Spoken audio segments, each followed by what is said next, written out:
Hi, my guys.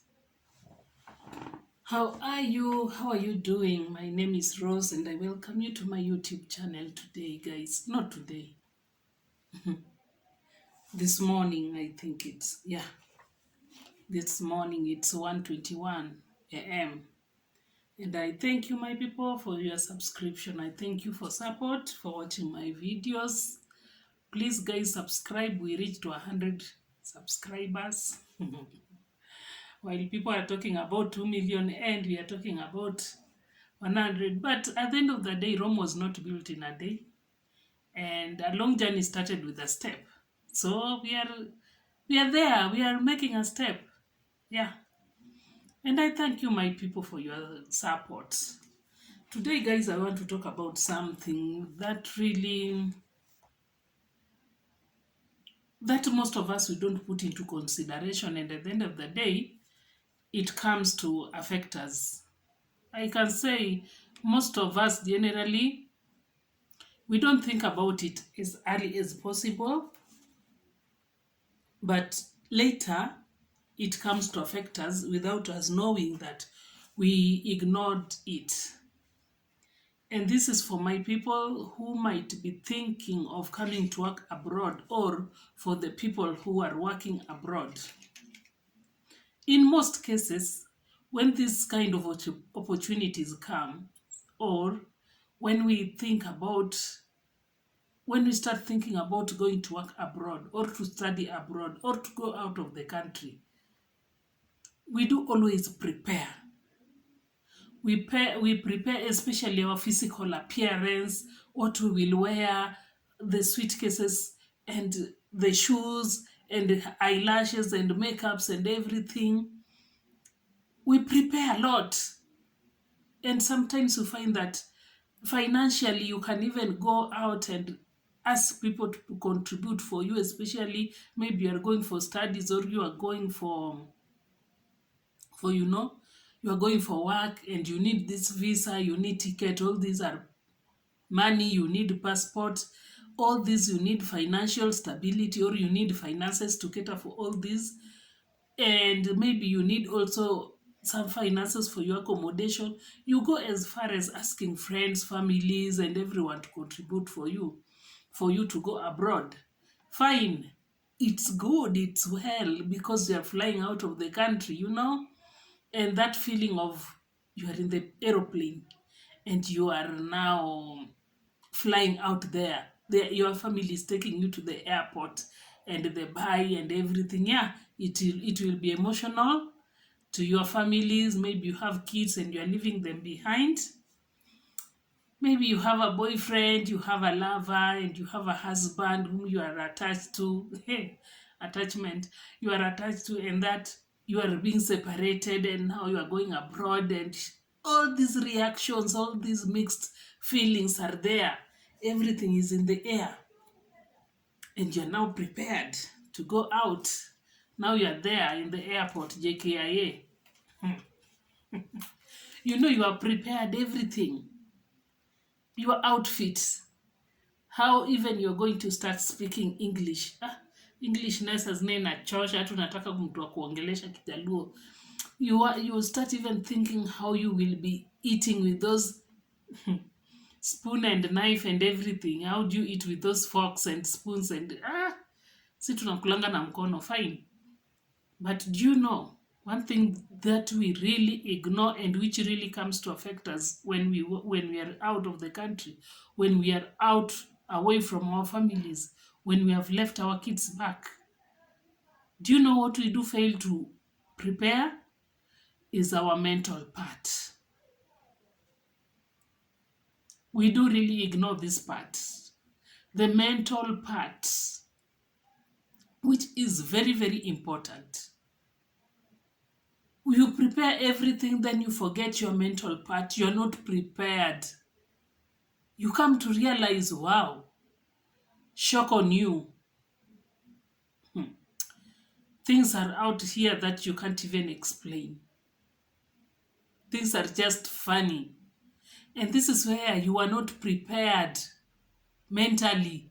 Now you reach abroad and it's where people work 24/7. Eh? People don't sleep. Bills are like nonsense here. You have to pay these bills, and bills are crazy. You have to do more than 1 or 2 jobs. You have to work for you to cater for all this. And your mental part was not prepared for this. You came from a place whereby you sleep by 9 or 10, you wake up by 5 or 6. This is a place whereby you will only need to sleep for 2 hours. Within 24 hours, you are forced to not, you are being forced to, with your bills and your everything, to sleep only for 4 hours. 20 hours you are at work, serious work, for you to keep up with them. And remember, people back home also are expecting you to do something at the end of the month. Some doesn't even wait for you at the end of the month. They think whenever you are abroad, you have reached abroad, pap,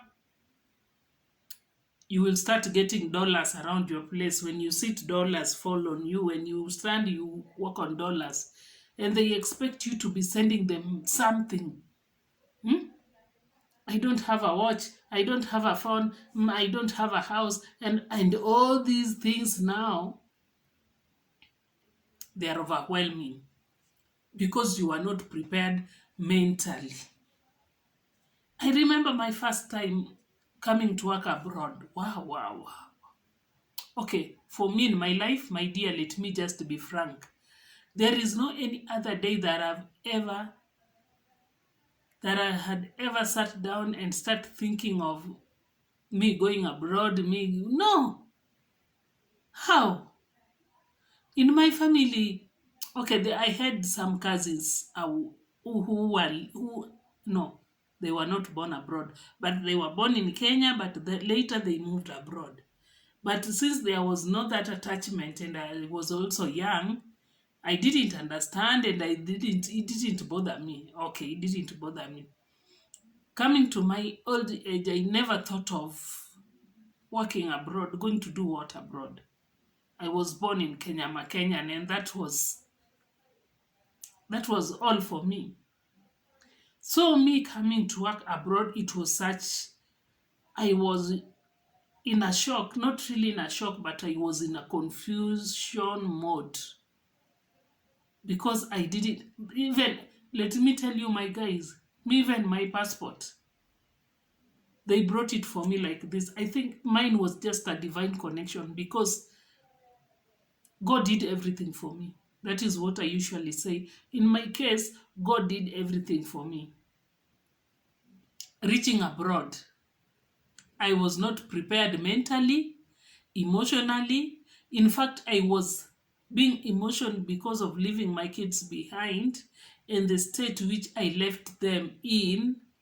It was crushing me. But one thing, I was praying God to take control of them. That was what was giving me a lot of headache, especially. Now coming abroad, eh, mentally I was not prepared. And this is the state whereby you find someone comes abroad and after 3 months she is back or he is back home. Because there is that attachment of your motherland.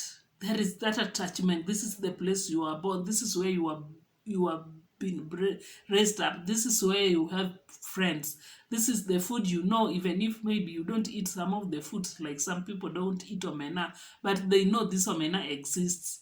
And you are coming to a place whereby you are being told to eat some funny foods, and you're like, oh, how? Because you're not prepared mentally, plus the climate and the culture and everything.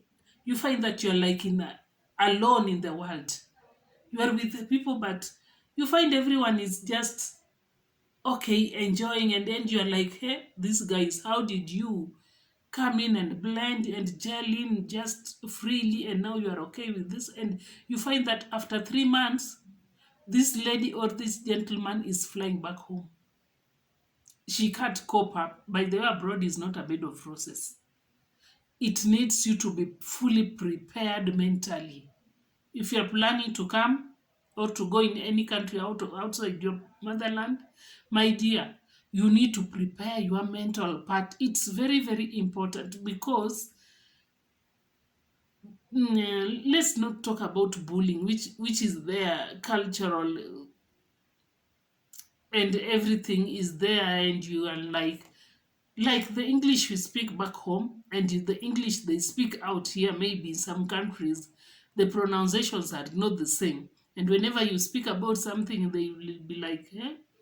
What are you saying? Same applies to you, to them. So at the end of the day, you find that most of the times you are just in a confused environment, you are in a confused emotional. I mean, you don't understand yourself. You're just there and you're like, now, I just need to go home. So, my guy, the mental part, when you are preparing your physical parts and you're preparing your spiritual part and you're telling God just bless me going here and blah blah. Also, try to put your mental touch into gauge, put your mental part into gauge, put it into, I mean, get ready for what you're going to get in front of you. You are going to get people who will embrace you. You are going to get people who will just look you and see trash and see someone smelling and see someone who has lost control and see someone who is very silly, see someone who is illiterate, who see someone. Hey, you sit down and ask yourself, am I still breathing? Am I still in this world? Let me just go back home. It is never easy, my people.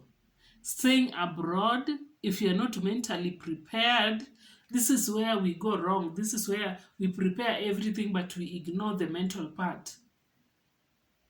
My people, and the emotions and everything, and now you have left your kids, especially back home, and everything, you as an individual, until you lose yourself, if you are not prepared, you will end up losing yourself. You will end up losing your mental part because you didn't prepare it. You ignored that part. I wish someone told me this today. That time when I was coming abroad for the first time, I remember my first 2 months. That woman really worked on me, my dear. My first employer really worked on me. She was that gentle. Yani, she would encourage me. She would tell me it is just okay. Me, I was going home within the first 3 weeks. I was going home. I was leaving, Kwani. But that woman really used to encourage me. She really used to tell me, it's fine, it's okay to feel like this, it's okay, but you will get used to it. You will, at the end of the day, this is the result. I mean, that lady, she used to encourage me a lot. But if I fail to get that part of someone to encourage me, someone to work with me, my dear, I don't think if I could have taken, I don't think if 1 year could have finished when I'm still working here. I could have left the first day because, in the first place, I was not even prepared mentally, emotionally, spiritually.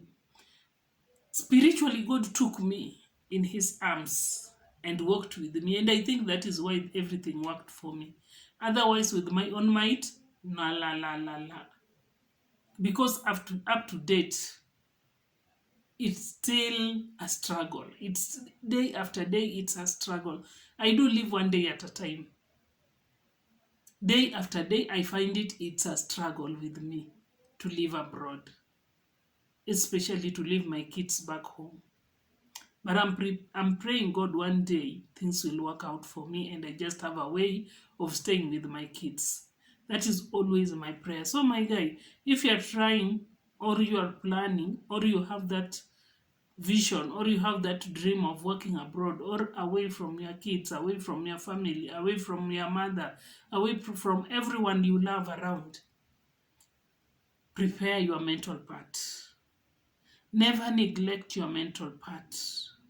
Never assume that everything will be okay, that I will cope up with everything. Never assume that part that even the food will be you will be looking at their foods and you will be like, no, it is never easy to gel in a foreign country. It is never easy to gel in and get new friends, and yani, it's just a lot of mathematics. Daily you are in a struggle, daily you are in a struggle until you come to get used to it. With those few remarks, my guys, I think I've handled it. Comment down there in the comment section and tell me, if you are working abroad, how did you gel in with the foreigners? And if you're planning to come, how have you prepared yourself so far? As I've told you, as we're preparing for the mental, for emotional, spiritual, please don't neglect the mental part. Prepare your mind, prepare your brain. Prepare as you make your face with those makeups and everything with the lipstick. Also paint your brain, paint your mind, paint your mental part, that this is what I'm going to get. This, it is not a bed of roses. It's not like waking up and you find dollars surrounding you. You can even go sleep hungry. You can sleep without food. You can do without breakfast. Abroad it's not that easy. People suffer out here, but at the end of the day we make it. So my guys, until next time, see ya.